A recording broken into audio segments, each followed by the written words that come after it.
Just as I lifted my foot to step over the high sill of the gate, someone's strong hand grabbed me by the chest. "Who's this?" someone's voice bellowed. "Friend or foe? Confess." "He's one of us, Laputin's little voice squealed nearby. "It's Mr. Govorov, a young man of classical upbringing and connected with the highest society. I love it if it's society, classic. That means highly educated. Retired Captain Ignat Lebyetkin at the world's and his friend's service. If they're faithful, the scoundrels." Captain Lebyetkin, over 6 feet tall, fat, beefy, curly-haired, red, and extremely drunk, could barely stand up in front of me and had difficulty articulating. I had, incidentally, seen him even before, from a distance. "Ah, and this one too," he bellowed again, noticing Kirilov, who was still standing there with his lantern. He raised his fist, but lowered it at once. "I forgive him on account of his learning. Ignat Lebyetkin, the highly educated. A cannonball with hot love loaded, in Ignat's noble breast exploded, again with bitter torment groaned. Sebastopol's armless one, though I was never at Sebastopol, nor am I armless, but what rhymes?" He thrust himself at me with his drunken mug. "He has no time. He's going home," Laputin tried to reason with him. "He'll tell Lizaveta Nikolaevna all about it tomorrow." "Lizaveta!" he shouted again. "Wait, don't move." A variation. "A star on horseback she flies free, an Amazonian round dance wild, and then from horseback smiles on me.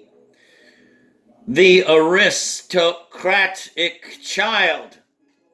To a star Amazon. This is a hymn, see? It's a hymn. Or else you're an ass. The slobs, they don't understand. "Wait!" He grabbed at my coat, though I was trying with all my might to pass through the gate. "Tell her I'm a knight of honor. And Dashka?" "With 2 fingers all. She's a serf slave and won't dare..." At this point he fell over because I forcibly tore myself from his grip and ran off down the street. Laputin tagged along. "Alexei Nilyich will pick him up. Do you know what I just found out from him?" he babbled, huffing and puffing.